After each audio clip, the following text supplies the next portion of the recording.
תבוא איתי כל יום. כן. פתחנו עם אריק דוידוב ומחרוזת שירי רדינו. ערב טוב לכל שוחרי תרבות הלדינו, ברוכים הבאים למפגשנו החמישי בסדרה אומנות ותרבות חזותית במורשת יהדות ספרד. המרצה שלנו לסדרה זו הוא מר שלום צבר, פרופסור אמריטוס לאומנות יהודית ופולקלור מהאוניברסיטה העברית בירושלים.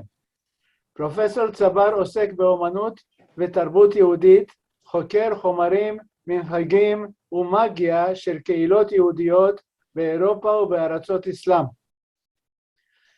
גם סדרה זו היא תוצאה של שיתוף פעולה בין הרשות הלאומית לתרבות הלדינו לבין החוג לשימור וקידום תרבות הלדינו, ומוגשת לכם באהבה.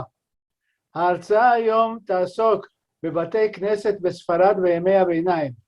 היא תימשך כשעה, בסיומה נפתח את המיקרופונים לשאלות המשתתפים. בפתח הדברים אני מזמין את פרופסור תמר אלכסנדר, יושבת ראש הרשות הלאומית לתרבות הלדינו, לברך את המפגש. בבקשה תמר, בוירון. תודה אלברט וערב טוב, תמיד תענוג לשתף איתך פעולה, לעשות ביחד דברים. זאת הרצאה מספר 5, כמו שאמרת, בסדרה שלנו על אומנות ותרבות חזותית במורשת יהודי ספרד. כל ההרצאות עד עכשיו עסקו בתחום הזה בספרד עצמה, בספרד לפני הגירוש.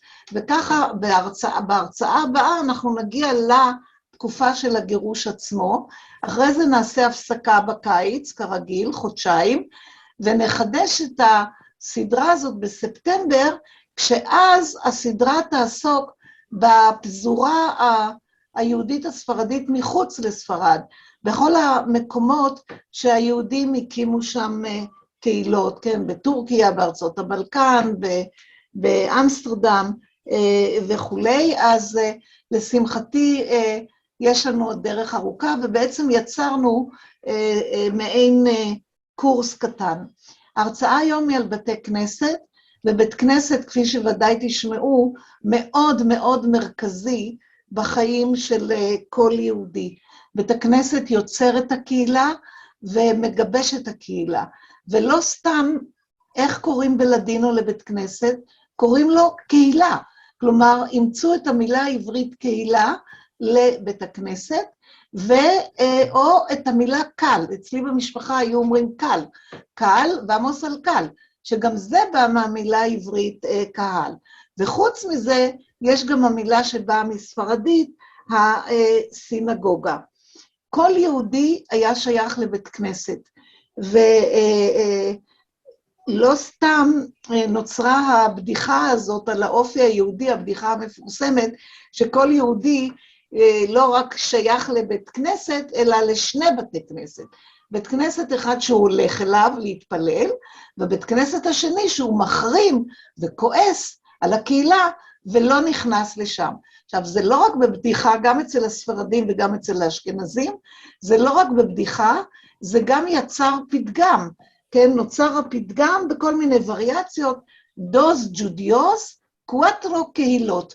כלומר, 2 יהודים, 4 קהילות. על 2 יהודים, 4 בתי כנסת, כי כאמור, לכל יהודי יש בית כנסת, אז אולי גם בנקודה הזאת שלום ייגע, ואני סקרנית מאוד לשמוע את ההרצאה. תודה על ההקשבה.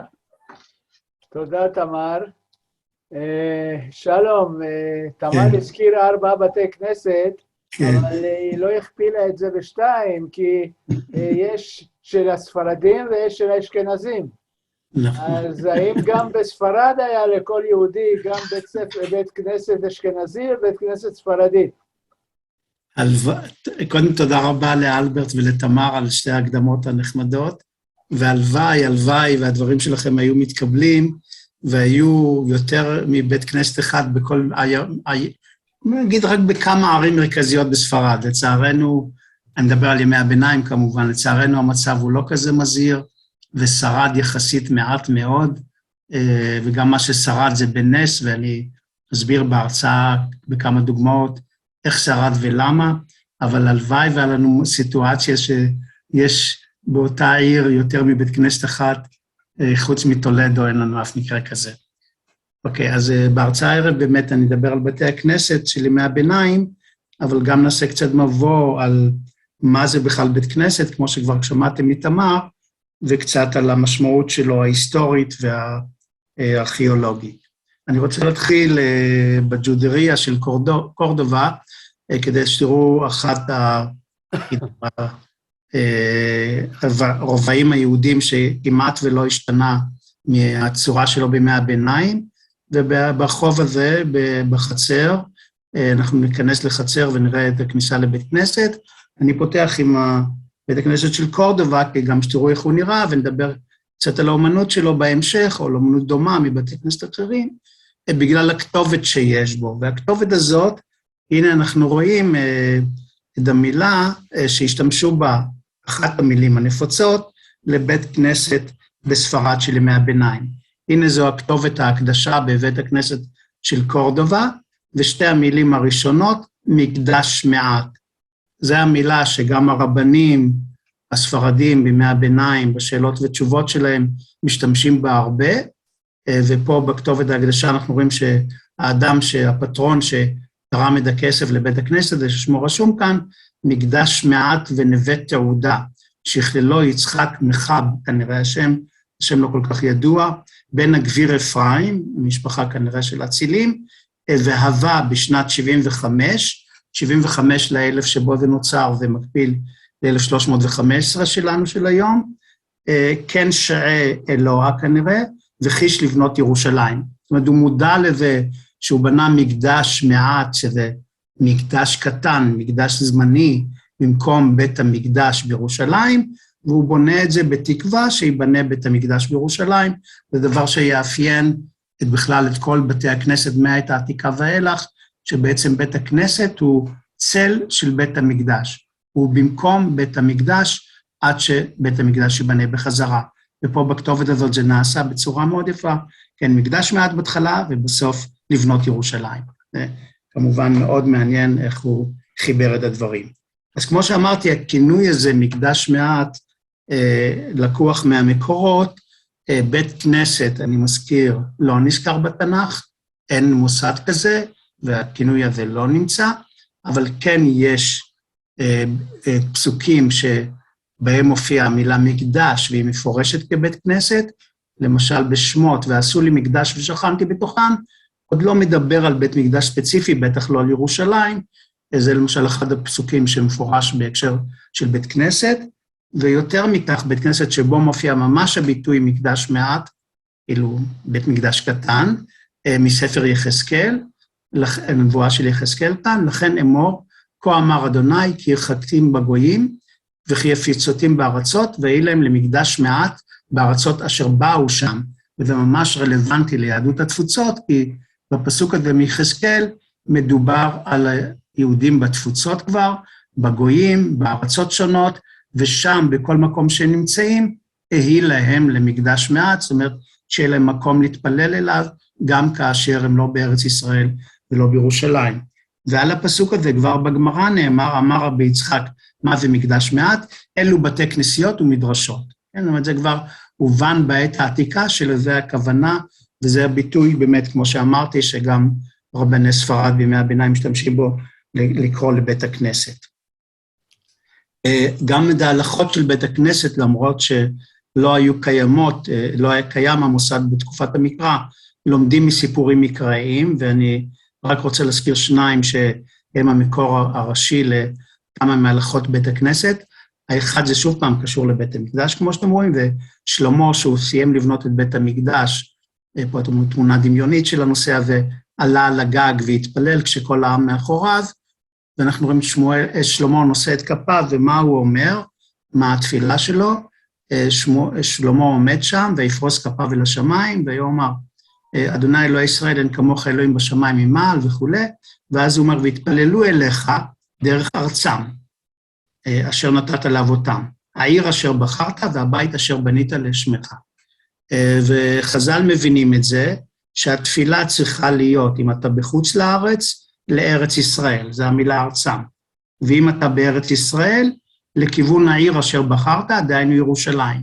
ואם אתה בירושלים, לכיוון הבית, הר הבית, לכיוון בית המקדש, ויש לנו כאן עניין של כיוון התפילה, שהוא נתון מאוד מאוד מרכזי בכל בית כנסת, מאז העת העתיקה ועד ימינו, כאשר קודש הקודשים הוא בכיוון ירושלים, וכל עם ישראל מתפלל מאותו כיוון, אם אתה באילת תתפלל צפונה, אם אתה בצפת תתפלל דרומה, וכולי, זאת אומרת, כי הכיוונים משתנים, בניגוד למשל לכנסייה, שהכיוון קבוע, האבסיס הוא תמיד במזרח, ולא משנה איפה אתה נמצא, ביהדות ומשתנה בהתאם למקום. דבר שני שלמדו מהמקורות, שהוא גם הוא חשוב להתפתחות בית הכנסת, זה הסיפור של דניאל. בספר דניאל, שוב אני אומר לכם דרך תמונה של רובנס, הנביא דניאל מתפלל, ונזכר שם בספר דניאל בארמית, ואני אראה לכם בתרגום לעברית, ודניאל, כאשר ידע כי נרשם הכתב, זה גזר דין, בא לביתו, וחלונות פתוחים לו בעליית הגג כנגד ירושלים, ו3 פעמים ביום הוא היה קורא על ברכיו ומתפלל ומודה לפני אלוהיו. כן, זאת אומרת, יש לנו כאן סיפור על דניאל בגולה, שוב פעם, בבבל, יש לו חלונות מהמקום שהוא מתפלל, הם פתוחים כנגד ירושלים, והוא נושא 3 פעמים תפילות ביום, שחרית, מנחה וערבית. מזה לומדים חז"ל למשל על קיום 3 התפילות, ומאוד מקורות אחרים, אבל זה אחד המקורות. זאת אומרת, ההלכות של בית הכנסת נמצאות בחלקן כבר במקורות, לפחות לפי השקפת חז"ל, למרות שהמוסד עצמו לא נזכר. ההתפתחות הגדולה בעצם של בית הכנסת קורית רק לאחר חורבן הבית, כי בזמן שבית המקדש היה קיים, עד שנת 70, רוב הפולחן התבצע בירושלים, בידי הכהנים, אנחנו רואים את המודל שבמוזיאון ישראל, של ירושלים, בבית שני, ממש לפני החורבן, בתקופת הורדוס, כן, ואז מגיע החורבן, שאני אומר לכם דרך תמונה דמיונית, בית המקדש נהרס, והשאלה מה עושים? אין מרכז פולחן, כמו שהיה קודם, אין כהנים שיכולים לבצע את הפולחן כמו שהיה קודם, וחז"ל הולכים ומפתחים את הרעיון של בית הכנסת, של מקדש מעט, כמו שאמרתי קודם. ובעצם מה שקורה, זה שנוסדים בתי כנסת במקום בית המקדש, אפילו למען האמת יש לנו עדויות, שעוד לפני החורבן כבר נוסדו בתי כנסת, התחילו בזה, בין אם במקומות מרוחקים, כגון על פסגת המצדה יש בית כנסת, אנחנו יודעים שהמרד הוא בדיוק לפני החורבן, אז בית הכנסת שנמצא שם בראש המצדה, שאתם רואים אותו כאן, וכל ההר כאן, וזה פרט של בית הכנסת, אני אראה לכם עוד פרט ממנו, כן, הישיבה היא פה הייתה על ספסלים לאורך הקירות, אתם רואים מדורג בצורה כזאת, ופה היה אולם התפילה, ואנחנו רואים שקנאים שהיו רחוק מירושלים, הקימו להם כבר איזשהו מוסד. זאת אומרת, יש לנו עדויות על קיום בית כנסת עוד לפני החורבן, והעדות הכי מעניינת היא כתובת שנמצאה בעיר דוד של היום, באפשר החפירות של עיר דוד היום, באופל מה שנקרא, זה צילום ישן של האופל לפני החפירות של היום, ושם נמצא האבן הזאת, שאני מראה לכם, שהיום ברוקפלר, עם כתובת ביוונית, שמספרת את סיפור בית הכנסת בעת העתיקה, הכתובת מספרת על אדם בשם תאודוטוס, שהוא היה ארכי-סינגוגוס, דהיינו ראש בית הכנסת, שהוא בנה בית כנסת, ויש פה תיאור למה בנו בית כנסת בתקופה שעוד בית המקדש היה קיים, זה עוד לפני החורבן, לשם קריאת תורה ולימוד מצוות, לשם אכסניה, מתקני מים, הערכת נצרכים, כן, יש לנו כאן צרכים שונים שבית הכנסת מקיים, שלא היו בבית המקדש, זאת אומרת, בית מלון, בית המקדש, לא היה בית מלון, כן, לימוד מצוות, למדו הכהנים, לא כל העם, אז כבר היה צורך לבית כנסת עוד לפני החורבן. אבל בלי ספק, אחרי החורבן, אנחנו רואים במפת בתי הכנסת של ארץ ישראל, של תקופת התלמוד, שאין כמעט יישוב יהודי בארץ, שאין בו שרידים של בית כנסת, שלא מצאנו בימינו שרידים של בית כנסת, כאשר אתם תראו את הריכוז הגדול ביותר בצפון, סביב טבריה ורמת הגולן, כי רוב היישוב היהודי בתקופה הזאת הוא באזור הזה, ובאמת זה מה שמאפיין קהילה יהודית מאז ואילך, עד ימינו שיש לה בית כנסת שהוא המבנה הראשי בקהילה. מאחר שאנחנו מדברים על תקופת התלמוד, המבנה שאימצו הוא מבנה פגני, הוא מבנה הלניסטי, לצורך בית כנסת, אני לא אעמוד על כל הטיפוסים השונים, אבל הוא נקרא בזיליקה, זו מילה בוודאי שאני מניח שמעתם, בזיליקה פירושו אולם המלך, דהיינו אולם גדול שיכול להכניס הרבה אנשים, הבתים היו בדרך כלל מאוד קטנים, 4 קירות החזיקו את הגג, וכשאתה רוצה לבנות אולם גדול, צריך להוסיף שורות של עמודים. העמודים מחזיקים את התקרה, ועדיין יש לך אולם גדול יותר. כאשר הצורה שהתפתחה והפכה למקובלת יותר, זה מבנה כזה גדול עם 2 שורות עמודים, שהחלק המרכזי ביניהם זה אולם התפילה הראשי, ו2 אגפים בצדדים, ואז הסוגמוכה שבולטת מהקיר, נקראת אפסיס, והיא מראה את כיוון התפילה לירושלים, וגם בקודש הקודשים, בה יהיה ארון הקודש, והוא יהיה בעצם הטיפוס המקום העיקרי. לפני המצאת הגומחה הזאת, בית הכנסת היה כך, רק עם קיר ישר, והוא היה הקיר הזה לכיוון ירושלים, אבל עוד לא היה הבסיס, זה בתי הכנסת המוקדמים יותר.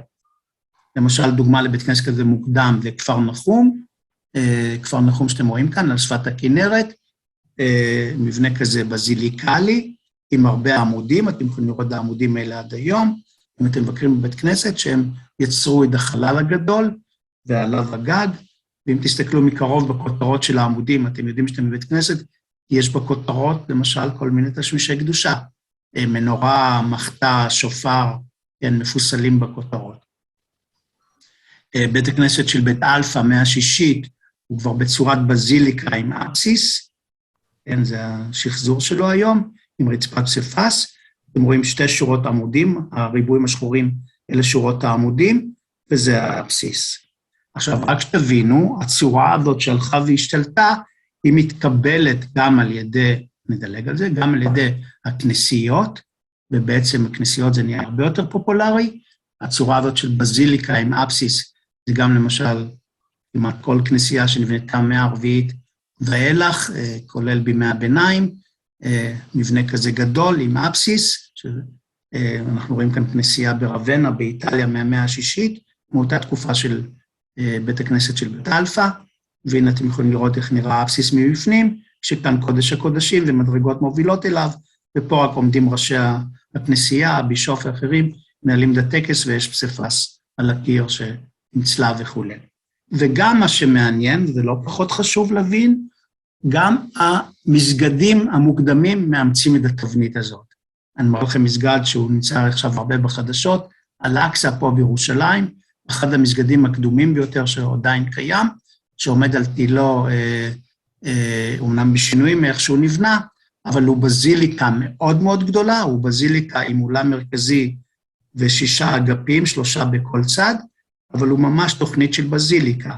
כן, אנחנו רואים כאן מבפנים, אני אומר לכם את אל-אקצא מבפנים, אתם רואים את שורות העמודים, את האולם המרכזי, ומוביל הכל לכיוון אחד, כן, כאן שמעליו הכיפה בימינו, בכל אופן זה המבנה שאומץ למבנה דת, בהתחלה על ידי בית הכנסת, אחרי זה על ידי כנסיות, ובסיכומו של דבר גם על ידי המסגדים, אם כי אחר כך זה ישתנה, ובמסגדים יהיה אופנה אחרת, וגם בבתי הכנסת, רק הכנסיות עוד ישמרו על הצורה הזאת לאורך ימי הביניים. וזה מביא אותנו לבתי הכנסת של התפוצות עכשיו. מה קרה בתפוצות? כמובן אנחנו לא הולכים לראות את כולם, אבל בהרבה מאלה ששרדו מהתפוצות בתקופת התלמוד, זה בתי כנסת בזיליקליים גם הם, כגון אוסטיה אנטיקה כאן, כגון סרדיס, ליד איזמיר היום, ואחרים שאני לא, אוסטובי ביוגוסלביה לשעבר, כן, וכמה מקומות פה באיים היווניים. בספרד, כמו שאמרתי בהתחלה, לא הייתה עיר שלא היה בבית כנסת, זה מובן מאליו, יש לנו עדויות בכתב על 23 בתי כנסת בברצלונה בלבד. מתוכם אתם לא תראו אף אחד עומד על הקרקע היום, כן, מאלה של ברצלונה. כל יישוב פה יהודי שמסומן, אלה במפה של היישובים היהודים מערב הגירוש, היה לה כמובן לפחות בית כנסת אחד, הקהילות הגדולות היה הרבה יותר, כמו ששמענו מתמר בהתחלה, כמובן לפי הקהלים השונים, לפי סגנונות שונים וכו', אבל לא שרדו לצערנו. בית כנסת אחד ויחידי שרד בכל חצי האיברי מתקופת התלמוד, וזה בעיירה אלצ'ה בדרום ספרד, דרום מזרח, על שפת הים התיכון. אתם רואים כאן את מורסיה, שאולי חלק מכם מכירים, איפה שבא משפחת מרציאנו, וכן, קרטחינה, אולי חלק מכם מכירים, הערים המפורסמות ביותר. ופה אלצ'ה הייתה מושבה רומית, כן, העיירה הרומית בעת העתיקה, הנה העתיקות של אלצ'ה, ופה באלצ'ה מצאו בזיליקה, ובזיליקה בסגנון שדיברתי, והחוקרים מתווכחים ביניהם, תלוי אם הם יהודים או נוצרים, אם זה כנסייה או בית כנסת, כי הדמיון הוא כל כך גדול, כמו שאמרתי כבר, שקשה לדעת אם בזיליקה, כל בזיליקה היא בית כנסת או כנסייה, אם אין בה משהו ספציפי, שיראה שזה זה או זה, כן, אם אין בה מנורה, או אין בה מטבעות ששייכים לקבוצה מסוימת או אחרת, וכו'. אז אתם רואים שהשלט היום, אם תבקרו במקום, בזיליקה פלאו-קריסטיאנה, זאת אומרת, אתם רואים את זה כבזיליקה נוצרית מוקדמת, ככנסייה מוקדמת, לעומת זאת החוקרים היהודים, אתם תראו כאן מספר סטילנט של חוקר יהודי, אלצ'ה סינגוג הוא קורא לזה. אז יש לכם כאלה שקוראים לזה בית כנסת, ועוד פעם, זה בזיליקה עם אפסיס ועם שורות עמודים, לפחות לא שרדו, אבל אפשר לראות את הבסיס שלהם. רצפת פסיפס, כמו בארץ ישראל, הנה האפסיס כאן, כן? וברצפת הפסיפס הזאת אנחנו מחפשים איזשהו דגם יהודי לרפואה, ולא מוצאים, יש כתובת בית תפילה של העם, שזה יכול להיות גם לכנסייה וגם לבית כנסת, אבל הנה אחד החוקרים שם לב שיש ציור של מנורה על הרצפה. אני מראה לכם אותו פה בשחור לבן, אתם רואים הדקנים של המנורה, והנה בצילום נוסף שרואים דקנים כאן, אמנם חסר הבסיס, אבל רואים דקנים שהולכים בעיגול, וזה כמעט משכנע 100% שמדובר בבית כנסת, בית כנסת הקדום ביותר בחצי האיברי, מהמאה השלישית או הרביעית לספירה הנוצרית. חוקר אחר גם שם לב לעוד מוטיב שנמצא כאן, זה מין מבוך כזה, שחור ולבן, מין קשר כזה שאתם רואים אותו, הוא נקרא קשר שלמה בעת העתיקה, ואנחנו מכירים אותו בבתי כנסת אחרים מוקדמים באירופה, כגון בית הכנסת באוסטיה האנטיקה שהזכרתי קודם, ליד רומא, שגם בו יש את קשר שלמה הזה, שהוא לא ידוע מארץ ישראל כמוטיב יהודי, אבל בתפוצות הוא כן נפוץ. אז מאוד ייתכן שאלצ'ה, פעם הבאה שאתם באזור, ייכנסו לבקר שם, ותראו אולי את בית הכנסת הקדום ביותר שהתפללו בו בחצי האיברי שקיים היום. אנחנו עוברים לימי הביניים, ונראה מה שרד מימי הביניים, והמרכז שלנו הוא העיר טולדו, שבה שרדו 2 בתי כנסת, זה באמת דבר יוצא דופן, אחד ציבורי, אחד פרטי, ונראה, הנה העיר טולדו במבט כולל, אנחנו כאן רואים נהר הטחו שמוביל לעיר, אלקזר, כן, המבנים הראשיים, אתה עובר את הנהר על הגשר היפה הזה, וכשאתה גומר לעבור את הגשר, לפני ימינה, ואתה מיד מגיע לרובע היהודי. היום הוא מצוין בשלטים ששמו על הרצפה, באנגלית, בספרדית, בעברית, כן, עם מגן דוד, עם אות א', עם מנורה, כן, הגעת ל-Jewish Quarter. אתה נכנס לרובע היהודי, כמו בקורדובה שהראיתי קודם, שיש חלקים ממנו שכמעט ולא השתנו, מימי הביניים, והנה בית הכנסת, שהחזית שלו לא אומרת הרבה, אבל בפנים הוא מאוד יפה. זה בית הכנסת בעצם המוקדם ביותר בספרד, שעומד על תילו, שכל 4 הקירות, אם כי הוא השתנה מאוד. השלט שאתם תראו בכניסה, הוא יהיה מאוד משונה, למי שלא היה אף פעם בספרד קודם, ולא מכיר את ההיסטוריה של יהודי ספרד, כי הוא נקרא סנטה מריה לה בלנקה. ואתה שואל את עצמך, מתי קוראים לבית כנסת סנטה מריה, אבל כמובן התשובה היא מאוד ברורה. תכף נראה את ההיסטוריה שלה, אתם אומרים שהכתובת מיחד, אנטיגואה סינגוגה דל סיגלו דוסה, כן, של בית כנסת מהמאה ה-12. אז זאת אומרת, וזה מונומנטו נציונל, זה כבר מונומנט לאומי ספרדי כבר מ-1858, שאז הוא הוכרז כמונומנט. אז מה קורה כאן? וגם יש פה שלט שמסביר מה קרה ואיך זה נהפך לכנסייה, מסופר פה בספרדית ובאנגלית, איך בשנת 1411, הנזיר הזה, הידוע לשמצה בתולדות היהדות, ויסנטה פרר, זאת אומרת, אנחנו מדברים על דמות היסטורית, אח ויסנטה פרר, שיש אומרים שהוא ממשפחה יהודית, מומר, לא יהיה בטוח בזה, שהוא הסתובב פשוט מאוד בספרד, במטרה אחת, לנצר כמה שיותר יהודים. ויש אומרים שהוא מאוד הצליח, כי לפי חלק לפחות מהספרות הנוצרית, הוא הצליח לנצר 25,000 יהודים בספרד של זמנו, כולל את הקהילה הזאת בטולדו. בכל אופן כבר זה מוכרע מידי היהודים, עוד לפני הגירוש, ומקבל את השם סנטה מריה לבלנקה, סנטה מריה של הלבן, כאילו השחורים גמרו את תפקידם, היהודים גמרו, והגיע התואר והצחות לכנסייה הזאת, למבנה הזה, והוא עכשיו כנסייה. כן, יש נזירות עד היום בשם הזה, שאתם לבושות בלבן, זה המסדר הזה של סנטה מריה לבלנקה בספרד, המסדר שקיבל את בית הכנסת, עוד לפני הגירוש, כבר ב-1405 בערך, זה נפח לכנסייה. בית הכנסת נוסד לפי מסמכים היסטוריים בידינו, בידי דון יוסף אבן שושן, ככה נכתב שמו במסמכים, יוסף אבן שושן, כן, אבן שושן, ואנחנו יודעים מתי הוא נפטר בתחילת המאה 1205 בערך, ובית הכנסת נבנה כנראה זמן קצר לפני זה, זה החזית של המבנה, וזה, ככה אתם רואים את המודל שלו, איך הוא נראה. וואו. עוד פעם, זה בזיליקה, שימו לב, עם אגפים בצדדים, זה ממש אותו מבנה של העת העתיקה בארץ ישראל, עדיין מבנה בזיליקלי, שזה המקום היחידי שזה שורד, זה בספרד, בחצי איברי, בקהילות אחרות בימי הביניים, ועוברים למבנה בית הכנסת אחרים לגמרי, שהם בהשפעה מקומית. בספרד עדיין היהודים, לפחות בבית הכנסת הזה, ובעוד אחד שתכף נראה, השתמשו במבנה בזיליקלי, עם שתי שורות עמודים מרכזיות לאולם התפילה הראשי ולשני אגפים.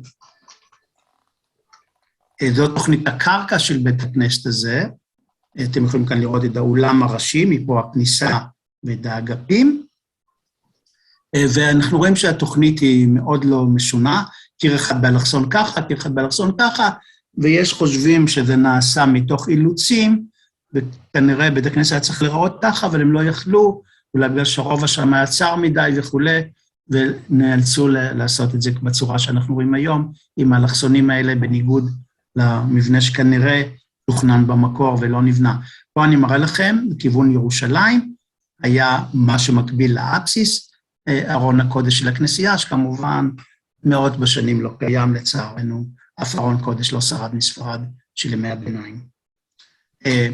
בית הכנסת הזה התחיל לשים אליו לב במאה ה-19, בתקופה של התעוררות לאומית בספרד, ואני אומר לכם אחת התמונות המוקדמות ביותר שלו, שנמצאת בספרות הספרדית במאה ה-19, בתקופה הזאת הוא כבר מזמן לא כנסייה, הוא שימש תקופה מסוימת כמאוד משונה, אבל ככה זה היה, אכסניה לזונות שחזרו למוטב, ואחר כך הוא שימש בתקופה של השלטון הצרפתי קצת כבית נשק, ותקופה אחרת שכאן, כשזה צויר, צוענים ישנו בו, כן? ואז יש התעוררות בספרד בתקופה הזאת, של אמצע המאה ה-19, של חיפוש אחרי מבנים עתיקים ומקוריים מספרד של ימי הביניים. הספר הראשון שיוצא בתחום הזה, זה אספניה ארטיסטיקה מונומנטל, זה ספר בין 3 כרכים, שיוצא ב-1842, ומוקדשים כמה עמודים למבנה הזה, אני תכף אסביר למה, וזה ספר שיוצא בגרמניה, של כבר היסטוריון אומנות, של המבנים החשובים ביותר מבחינה ארכיטקטונית בספרד ופורטוגל, וזו תמונה מתוך הספר הזה, הגרמני, כן? באו דנקמלר in Spanish in פורטוגל. זו תמונה מתוך הספר של בית הכנסת שלנו. למה זה עורר כל כך עניין במאה ה-19? כי בכל טולדו אין בעצם אף מבנה שנשמר מהתקופה המוסלמית. גם זה לא מהתקופה המוסלמית, אבל הוא נבנה בסגנון מוסלמי.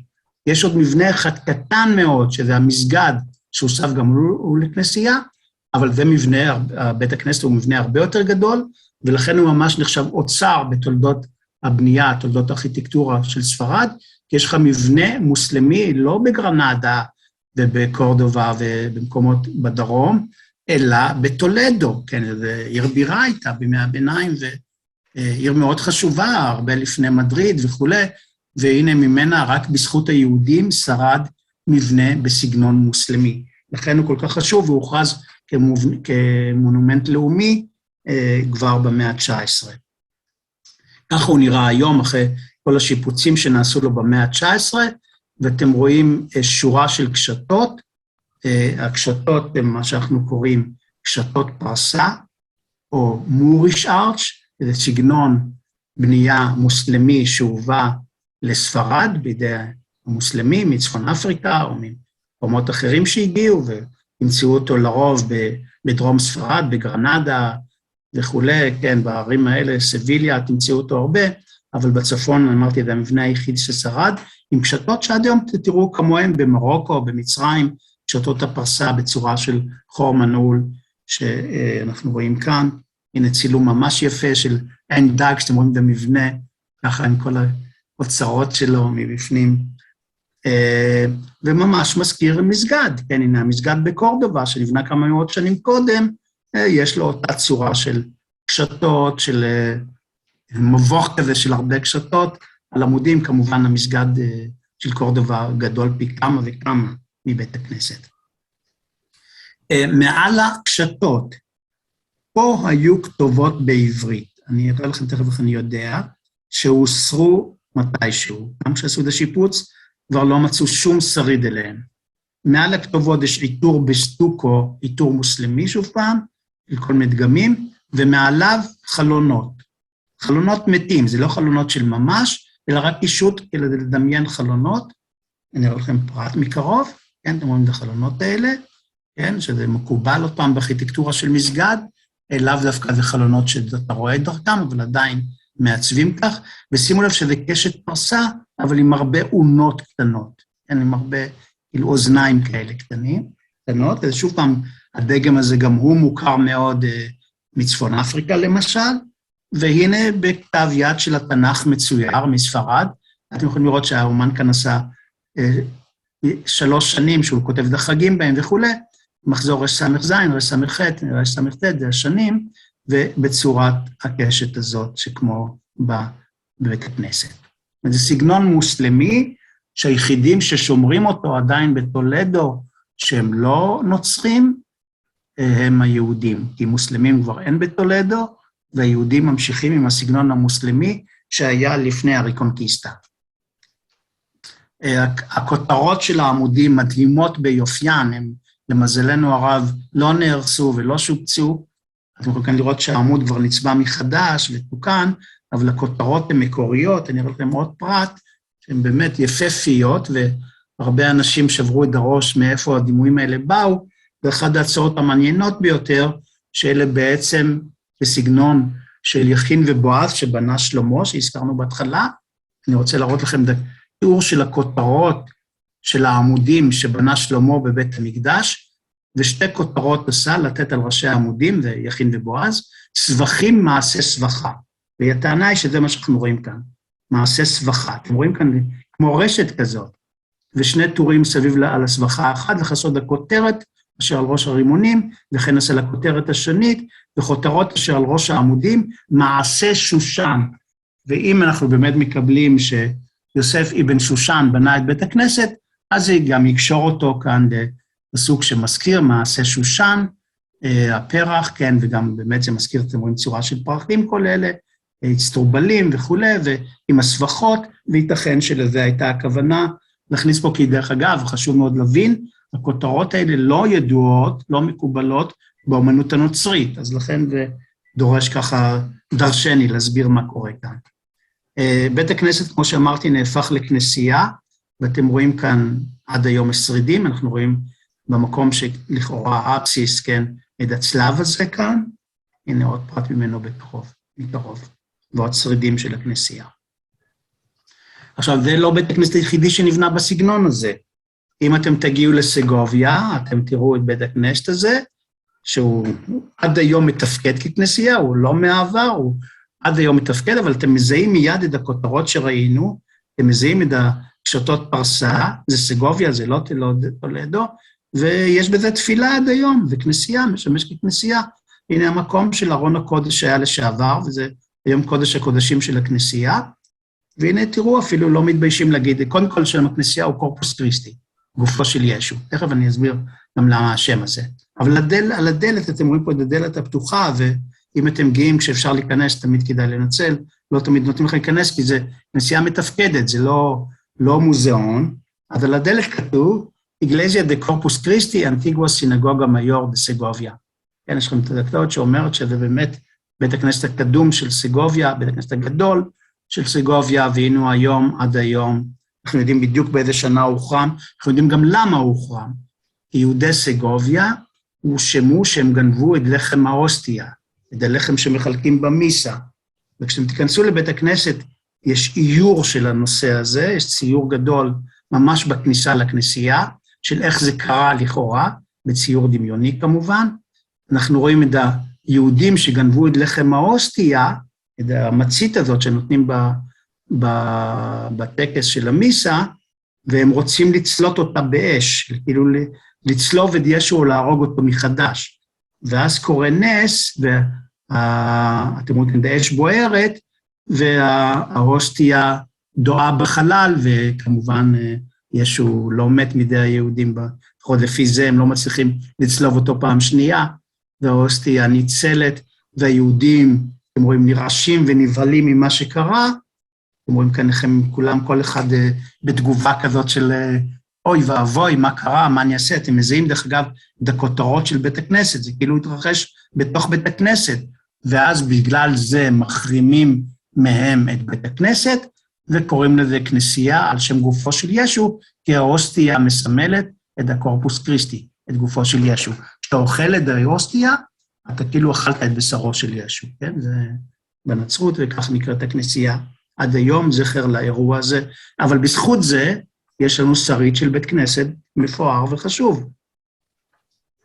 באותה תקופה שאנחנו עכשיו מתקדמים למאה ה-14, נבנית הקתדרלה של טולדו, בטולדו, קתדרלה נוצרית מאוד מפוארת, אנחנו חוזרים לטולדו לראות עוד בית כנסת, נבנית הקתדרלה היפהפייה הזאת, העצומה והגדולה, למעלה מ-200 שנה עד שהם גומרים אותה, וכשאתם נכנסים לקתדרלה זה נצרות, כן, כמובן, אין פה בכלל שאלה, ואפשר לבזבז יום שלם כאן לראות את כל הסצנות מחיי ישו וכו'. עכשיו, למה אני מדגיש את הקתדרלה?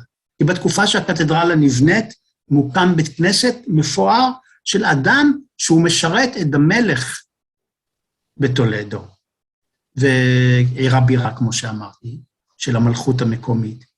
והוא לא מסתכל בכלל על הסגנון של המלך, ולא, כאילו לא מחכה, הוא יהודי חצר, והוא לא מחכה אותו, אלא עדיין בונה בסגנון מוסלמי.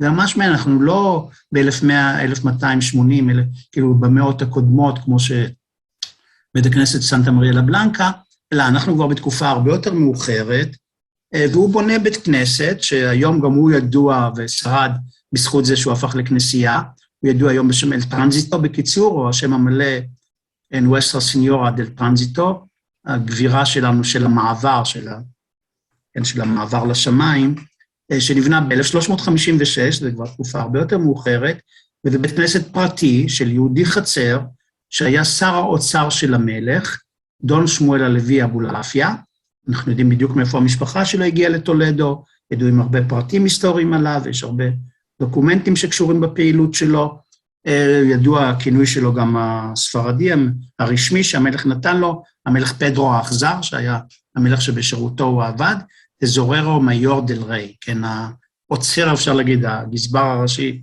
של המלך שהוא אסף מיסים, וכמובן כולם שנאו אותו וכו'. בכל אופן זה בית הכנסת שהוא בנה, שעומד עד היום על תילו, עם כמה שינויים בחזית בעיקר,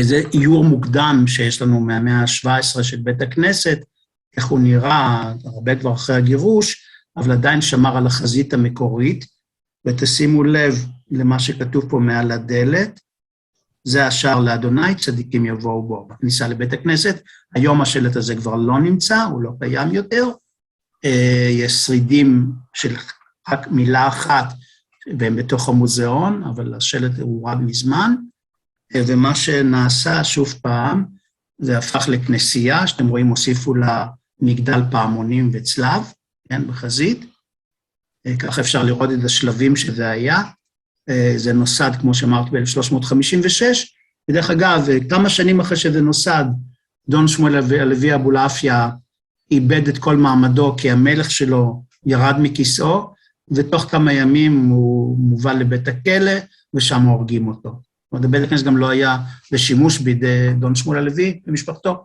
הרבה שנים, אבל בכל אופן הוא בנה אותו, ותכף נראה איך נראה מבפנים. אז זה השלב הראשון של בית הכנסת, של המבנה המפואר הזה מבחוץ, ובשלב השני, כשהוא מת והבית הכנסת מוחרם, הוא נהפך להיות מקום מפגש של האבירים של מסדר קלטרבה, כן? זה לא כנסייה, ורק בשלב השלישי, שזה כמה מאות שנים מאוחר יותר, הוא נהפך לכנסייה ונוסף למגדל הפעמונים, שאתם רואים כאן, ועד היום, שתגיעו לבית הכנסת הזה, דרך אגב, היום הוא משמש כמוזיאון, וגם מוזיאון של יהדות ספרד נמצא בחצר של בית הכנסת. כך הוא נראה עדיין בתחילת המאה ה-20. זה צילום ישן של איך משנות ה-30, שהוא עדיין שימש ככנסייה, שעדיין היה בו הרבה מהסממנים של כנסייה. רואים פה ממש את המזבח של הכנסייה, עם תמונות של קדושים וצלבים וכתרים וכו'. כל זה לא שייך למקור כמובן. הנה עוד תמונה. אתם יכולים כאן לראות שעל הרצפה קברו את האבירים, כמו שקוברים בכנסיות, בתוך בית הכנסת. אלה מצבות של האבירים שהיו קבורים כאן. ועוד פעם צילום משנות ה-30. ועדיין היום אפשר עדיין לראות את הקפלה איפה שהייתה המקהלה שרה, של הכנסייה, שעשו אחד הקירות. אוקיי, אז בואו נעבור עכשיו לעניין היהודי. ככה זה נראה אחרי שניקו ושיפצו והחזירו אותו כמה שאפשר לקדמותו, למראה המקורי שלו. אם היום תבקרו ככה תראו אותו. אנחנו מסתכלים על הקיר לכיוון ירושלים. אתם רואים פה 3 קשתות שהם היו ארון הקודש, שזה היה כנראה מעין חדר אחד שבו היו ספרי התורה. הרבה כל החלקים האלה של הקירות לא שרדו כי השתמשו בהם לצורכי הכנסייה, אבל התקרה למעלה לא הגיעו ולכן זה שרד בשלמותו, וגם הקיר לכיוון ירושלים שהוא כולו מקושט, שרד די בשלמותו. אתם רואים כאן למעלה, אני מראה בחלקים העליונים ותקרת העץ, עם עבודה, מה שקוראים סגנון מודחרי, סגנון עבודה בסטוקו מוסלמי, עם אותם קשתות שדיברתי קודם, ופסוקים מספר תהילים פה למעלה. יכולים כאן לראות, את הפסוקים, כן, אתם ממש יכולים לזהות ולקרוא אותם בצורה מאוד ברורה, כן, אשרי האיש אשר לא הלך בעצת רשעים וכו', ממש אנחנו רואים ציטוטים מדויקים, מקורות, כן. לילה טוב. אשרי יושבי ביתך, כן, וכו'. היום אתה בסדר. כן, בסדר גמור. אוקיי, אתם יכולים גם לראות את העבודה בסטוקו, כמו שהזכרתי, את הפסוקים פה בלבן ופה פסוקים אחרים, שככה כנראה גם היה בסנטה מריה לה בלנקה, ושם זה לא שרד, ופה למזלנו אף אחד לא שם לב אליהם, או לא טרח להוריד אותם. אתם רואים דרך אגב גם בחלונות שהזכרתי קודם, או אפילו דימוי של חלון, אבל הם סתומים ברובם, זה לא חלונות של ממש, בתוך הקשתות האלה. ואני רק רוצה לראות לכם את היופי של הכתב הזה, של הכתב שיש בבית הכנסת האלה, בקורדובה, בפרנזיטו, בהשוואה לעת העתיקה. זה בית כנסת של יריחו, מארץ ישראל, מהמאה השישית לספירה. כתוב כאן שלום על ישראל, ותראו כמה זה כתוב בצורה כזאת לאוזי, כן, הייתי אומר, זה ממש אין הקפדה על האות ועל היופי שלה ועל הצורה שלה, בעוד שהאות הספרדית פה למעלה, שאתם יכולים לראות אותה גם בכתבי היד, למשל בהגדה של פסח כאן, זה האות הספרדית שגם היא נמצאת כאן.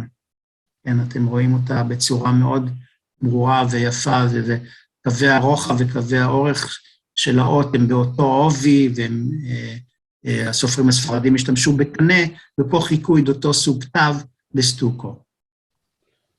שלום, אנחנו לאט לאט מתכנסים. כן, יש לנו עוד 10 דקות, לא? יש לנו 10 דקות? אם אתה מבקש. אוקיי, תן 10 דקות אני אגמור.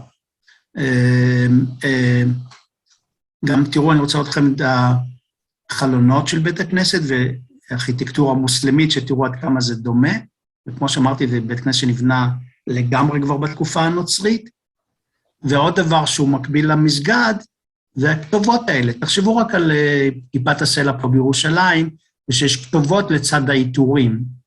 גם זה, כאן יש לנו כתובות בערבית, פה בעברית, אבל זה הסגנון שיהודי ספרד בתקופה הזאת אהבו, הסגנון המוסלמי, כמובן העדיפו אותו על הסגנון הנוצרי, שזה היה עם כל האיקונות והדימויים של ישו ומריה שהם לא רצו. עוד דבר ממש מפתיע לגלות בבית הכנסת הזה, זה כתובת בערבית. פה כתובת בערבית, שאומנם אף אחד ששאלתי לא הצליח לקרוא מה כתוב כאן, ואולי זה רק חיקוי של אותיות ערביות, אבל זה שהם מצאו לנכון לשים את זה בין שתי שורות של טקסט בעברית, הלוואי מה שנקרא עלינו היום, שיהיה בתי תפילה כאלה שיש שילובים כאלה. עוד דבר מאוד מפתיע פה בכתובות, שזה עניין מאוד מאוד חשוב, כשאתם עולים לקומה השנייה, ואני מקווה שראיתם קודם, לא אספתי תשומת הלב, שיש קומה שנייה לבית הכנסת, יש שם גם סטוקו, אבל הטקסטים שכתובים הם משירת מרים, נתן להם מרים וכולי, כן, נראה לכם פרט מזה, כן, בתופים ובמחולות, ממש ציטוט משירת מרים, מהשירה על הים, ויש לנו פה, למה זה חשוב? כי זה עזרת אנשים, ולמה זה חשוב? זה בית הכנסת הראשון שידוע לנו בהיסטוריה, שעזרת אנשים נמצאת בתוך אולם התפילה בגלריה. כן, כל זה מאוד חשוב, כי היום זה דבר מקובל וידוע, אבל בית הכנסת של דון שמואל הלוי אבולעפיה, הוא הראשון שיש בו עזרת נשים בקומה שנייה, והן יכולות לראות מלמעלה למטה מה שקורה, לפני כן היו כל מיני אפשרויות שאני לא אכנס אליהן עכשיו.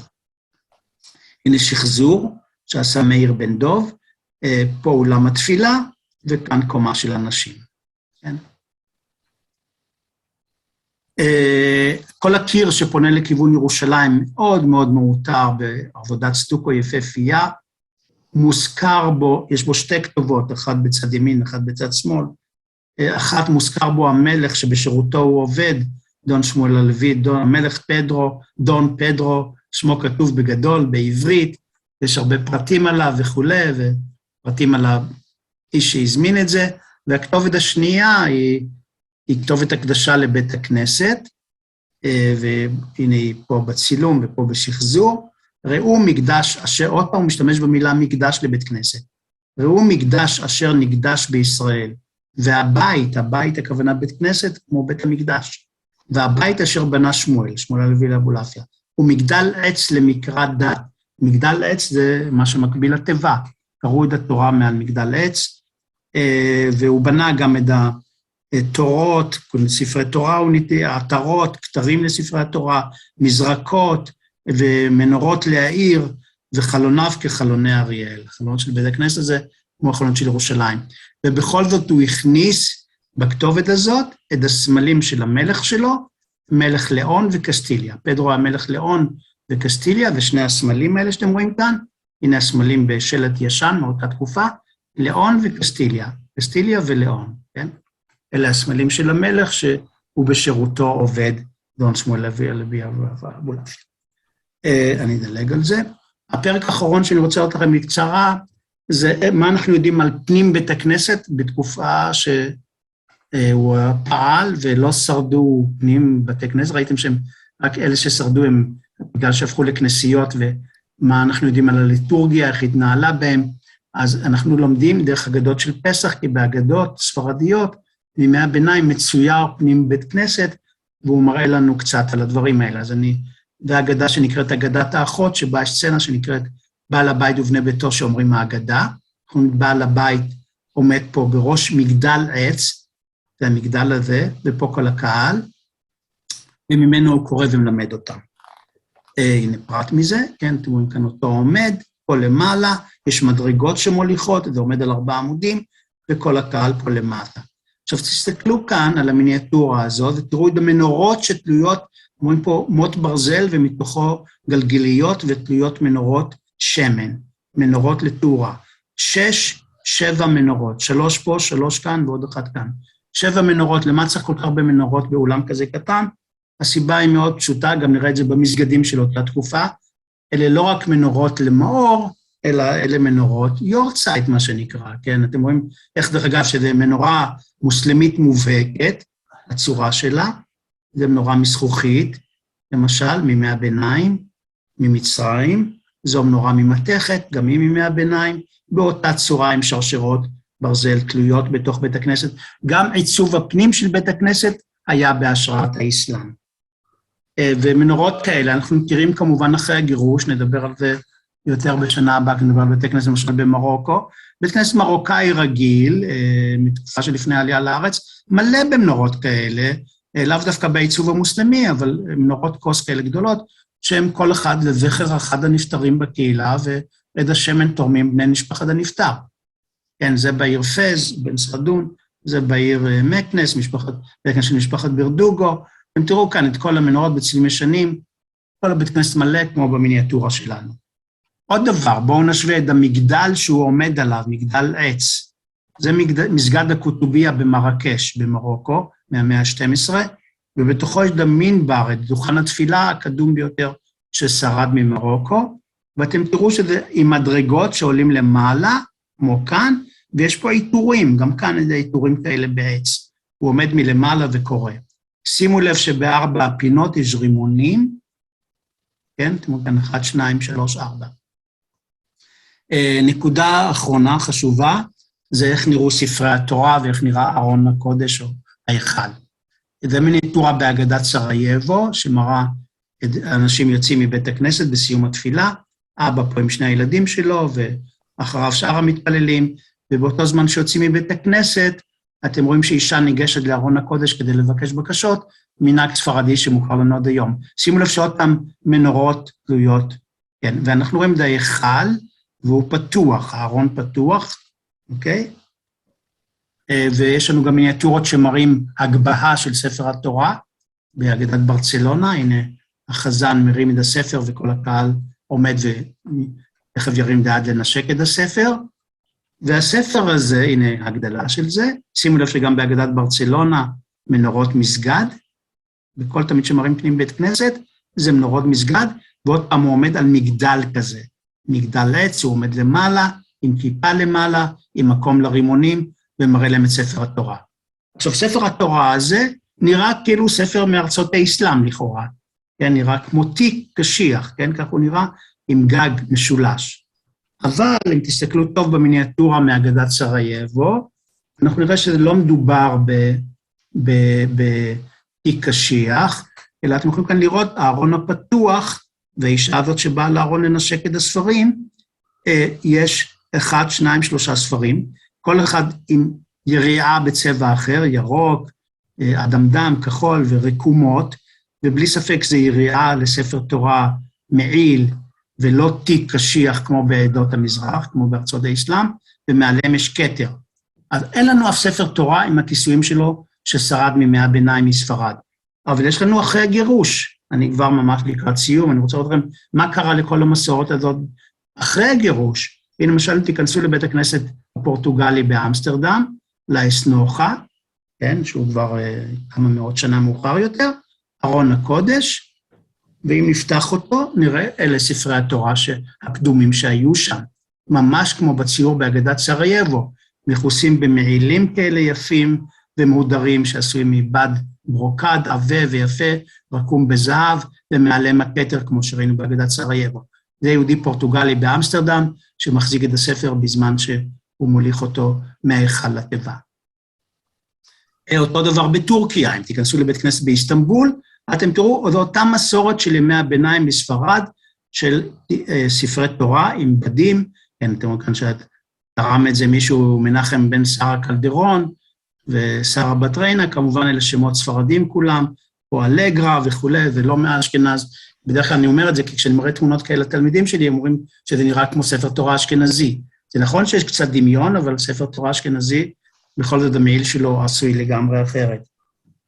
וגם תראו, אם אתם בצפון אפריקה, אם אתם, תלוי באיזה ארץ אתם בצפון אפריקה, אם אתם בתוניסיה ובלוב, אתם תראו ספרי תורה עם תיקים קשיחים, עשויים מעץ ומעליהם שמים איזה בד. אבל אם אתם במרוקו הספרדית, זה מה שאתם תראו. היום בארץ הכל התקלקל, אבל בעבר אתם תראו, כן, פה למשל זה נראה כמו ספר תורה אשכנזי, אבל השם זה למנוחת מרדכי עמר, וכמובן לא ספר אשכנזי, אלא זה המסורת הספרדית מימי הביניים, שעוד שרדה במרוקו עד ימינו. כן, הדבר הזה נקרא מפה, כנראה ככה גם קראו לזה בימי הביניים, מפה יפה והדורה לספר התורה שהקדישו האחים פה משפחת סייג, הסייג וכו', לא נקרא את כל הכתובת. ולסיום אני רוצה לראות לכם שבמרוקו, שבה נשמרו את המסורות האלה בצורה הטובה ביותר, עדיין בנו בתי כנסת באותו סגנון של ימי הביניים. זה בית הכנסת בפז, אבן סרדון, שהוא כבר מהמאה ה-20, והוא ממש כאילו היינו בית הכנסת של דון שמואל הלוי אבולעפיה, אותו סוג עיטורים וארון וספרי התורה בפנים וכו'. וממש לסיום רוצה אתכם פה בירושלים, לראות כמה המסורת פה בתי הכנסת של הרוב היהודי של 4 בתי הכנסת בירושלים נשמרו. זו התיבה שראינו בהגדה מברצלונה מהמאה ה-14, עם הרימונים פה למעלה, וכאן אתם יכולים גם לראות שבראש התיבות האלה יש את השפיצים האלה כאן, בדיוק כמו כאן, שבהם עליהם שמים את הרימונים בזמן שקוראים בספר התורה. אז המסורות האלה של ספרד של ימי הביניים, אמנם בתי הכנסת לא שרדו כמו שצריך, והריהוט שלהם לא שרד, אבל המסורות האלה ממשיכות להתגלגל איתנו, ונמצאות חלקם בקרב קהילות מסוימות עד היום. זהו, אני מסיים כאן, ואם יש שאלות, אפשר... תודה, שלום. אנחנו נשים שיר, ונפתח את המיקרופונים למי שירצה לשאול שאלות.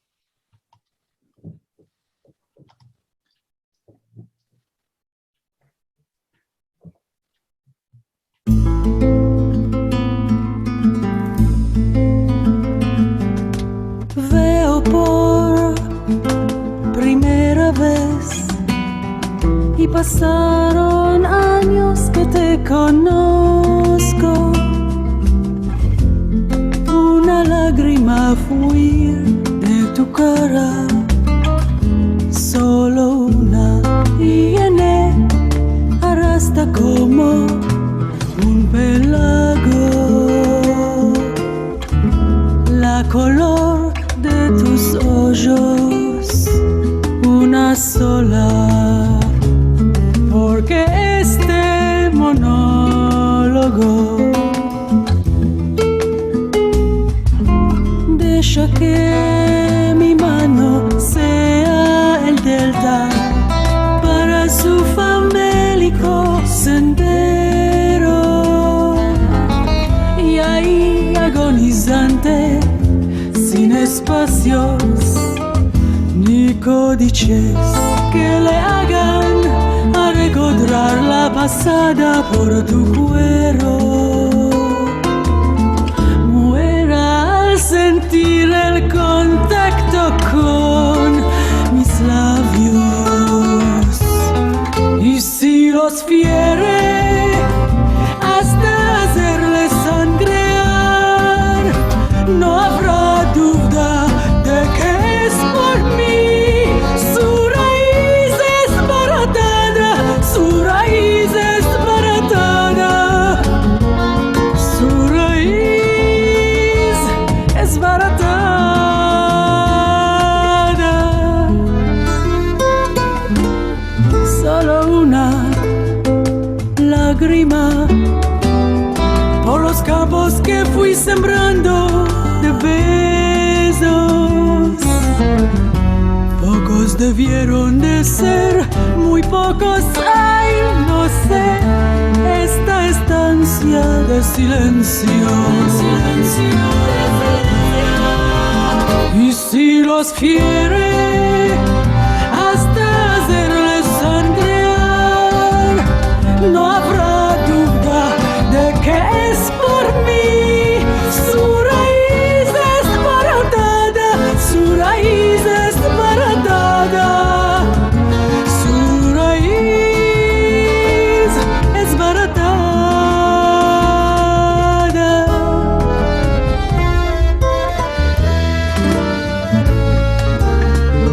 Esta estancia de silencio me hace solidarizarme con las arenas arenas del desierto. Solo una como ola enemistosa con el mar. Si ya no me amas, mis lágrimas por dónde irán, mis lágrimas por dónde irán, ay, mis lágrimas por dónde irán, mis lágrimas por dónde irán, mis lágrimas por dónde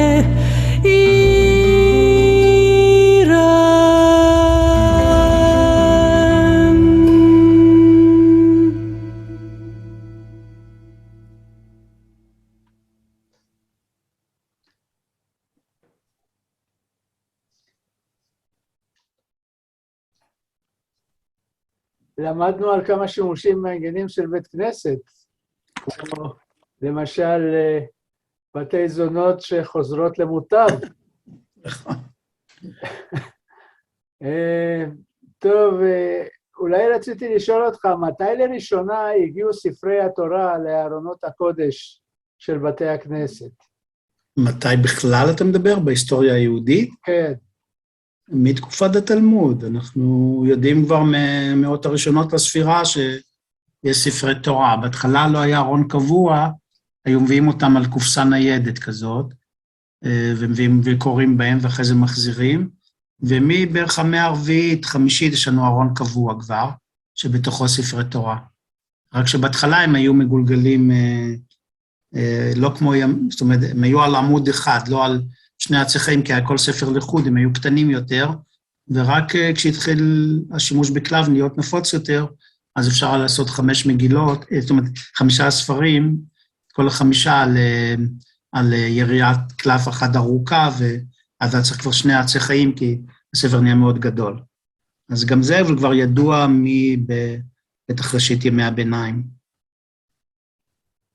טוב, בבקשה, מי שרוצה לשאול, יכול לעשות עניות. אדון אלברט, כן. אני רוצה לשאול בבקשה, כן. ראשית ההרצאה הייתה מדהימה, מעניינת ומאוד מעשירה. ממש תודה רבה לך מאוד. אני רציתי לשאול, יש שם נדמה לי שבפסיפס, לא יודעת אם זה בבית אלפא, אינני זוכרת כבר, יש שם את הסימן של הסווסטיק, זאת אומרת, הצלב הקרוס. אז איך זה הגיע? כן, זאת אומרת, לצלב הסווסטיקה, הצלב... כי בתקופה הזאת אין לזה משמעות כמובן נאצית, ולא... המשמעות הזאת נוספה הרבה יותר... אני יודעת, לא, אני יודעת שזה בא מהודו, אבל איך זה לספרד? ופשוט זה מופיע גם בארץ ישראל, למשל בית הכנסת של עין גדי. זו צורה עיטורית יפה, כמו, דרך אגב, כוכב המשושש, שאנחנו קוראים לה היום מגן דוד. כל אלה צורות שמשכו אנשים, ויש אומרים שזה יצבע על כיוון רוחות העולם, על כל מיני דברים כאלה, אנחנו לא יודעים בוודאות, אבל זה קישוט, שהשתמשו בו בדתות שונות, בתרבויות שונות, אין לזה עוד משמעות דתית עמוקה מדי, ובטח לא בהקשר אנטי-שמי או משהו כזה. לא, זה הגיע מהודו, אני יודעת, תודה רבה לך. כן, כנראה את צודקת, אני חושב שאת צודקת שהכוכב הסווסטיקה זה מאוד הצורה שלו.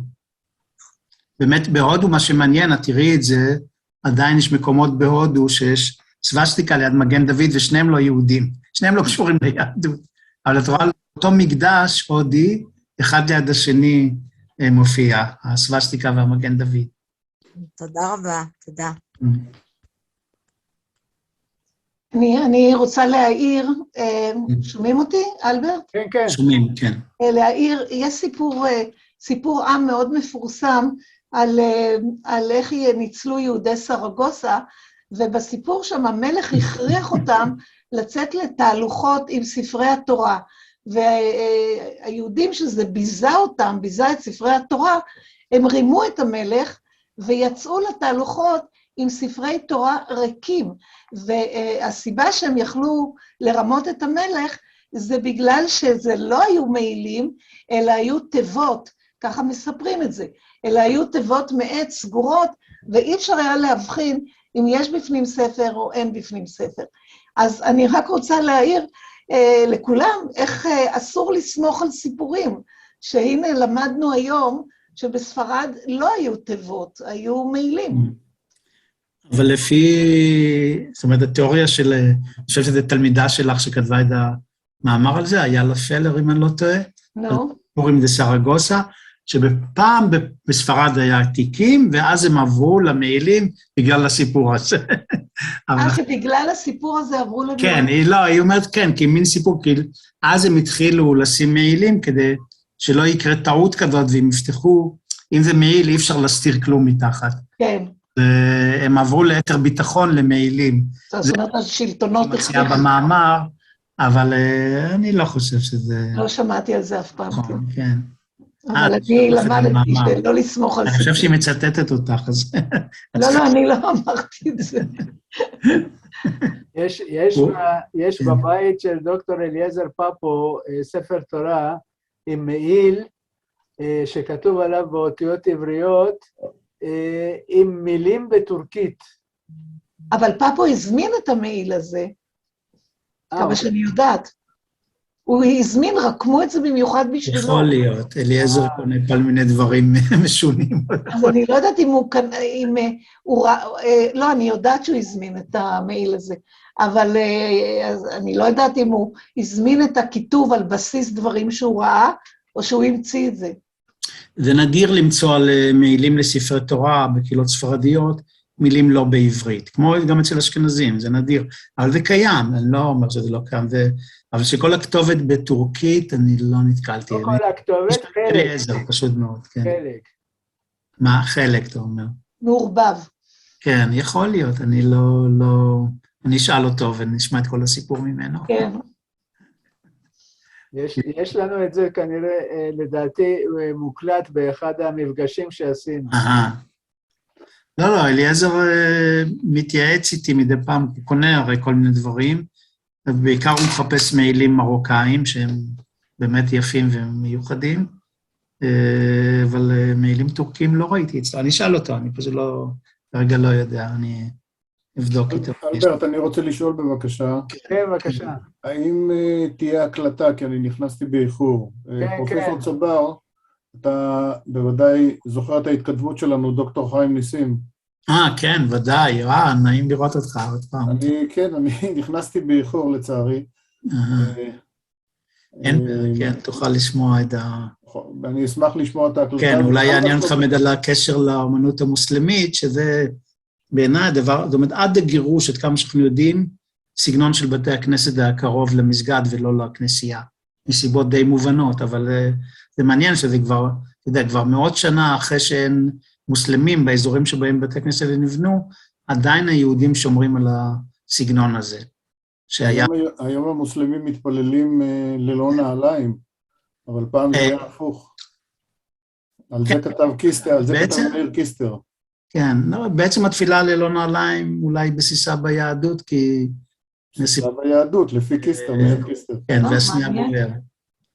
אבל יש קהילות, דרך אגב, למשל יהודי תימן, שעד העלייה לארץ, שנהגו להוריד את הנעליים בבית הכנסת. הם מושפעו מאוד מהאסלאם, יהודי תימן, כן, מהסביבה המוסלמית. זאת אומרת, היו להם תיבות, ממש כמו שאתה רואה במסגדים, שהיו מניחים את הנעליים לפני הכניסה לבית הכנסת, ובארץ אתה יכול לראות את זה עוד אצל השומרונים. קראים. וגם הקראים. אני חושב ששניהם עדיין חולצים נעליים בכניסה לבית הכנסת. שלום. כן.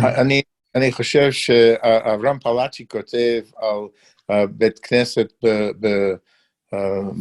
באזמיר, לא, ברודסטור, שהורידו את הנעליים לפני שהתפרדו. מעניין. רודסטור, דרך אגב, זה הקהילה שיהודי סיאטל משם, רוסצ'וק, טורקיה, שרודסטור, השם הלועזי. רוסצ'וק בכתובות. מעניין. רוסצ'וקי בבולגריה? רוסצ'וק זה שונה מרודסטור. לא, כן, לא, רוס, אני חושב שכן, רוסצ'וק, אם אני לא טועה, רודסטור זה בכתובות כתוב רוסצ'וק, אם אני לא טועה. איך זה מוזר, כי רוסצ'וקי בבולגריה? אני... אוקיי. כי הם לא כותבים אסתו אף פעם לא כתוב. טוב, טוב, נציין. אנחנו מאוד מודים על ההרצאה המאוד מעניינת. תודה לכולם. נזכיר לכולם שהמפגש הבא זה ב9 ליוני. הנושא סביב גירוש ספרד כנראה, אם אני לא טועה, תתקן אותי. סביב הדור האחרון ליהדות ספרד ופורטוגל, המצאת הדפוס וספרי הדפוס העבריים הראשונים, וכתבי יד שצוירו בתקופה הזאת, ואיך הגירוש השפיע על האומנות, גם את זה אני רוצה להראות. לגבי המצאת הדפוס, כן, כן. לגבי המצאת הדפוס, קיבלה מישהי שאני מכיר מניו יורק יוניברסיטי, קריסטינה ריצ'רסון, קיבלה עכשיו ממש לפני שבוע פרס דן דוד, על חשיפה שמי שהביא את הדפוס לאירופה, הם היו הצוענים ממצרים. לא קראתי את הספר, הוא גם לא נמצא בארץ, אני מנסה להשיג אותו, מאוד מעניין. טוב, אני מניח שמה שגוטנברג עשה זה בלי קשר לזה, אז אני לא... כן, כן, גם אני תהיתי. אני לא חושב ש... אנחנו יודעים על דפוס הרי כבר מסין, אז דפוס הומצא בסין מאות שנה קודם, כבר במאה התשיעית, אני חושב, אפילו אולי קודם, אבל יש דפוסים בסין במאה התשיעית, יש גם בגניזה דפוסים, אבל גוטנברג פיתח את ההמצאה שלו בלי קשר לדברים האלה, בלי ידע מה היה במקומות אחרים, עד כמה שאני יודע. טוב, תודה רבה לכולם. תודה רבה. תודה לכולם. חודש הבא. אוקיי.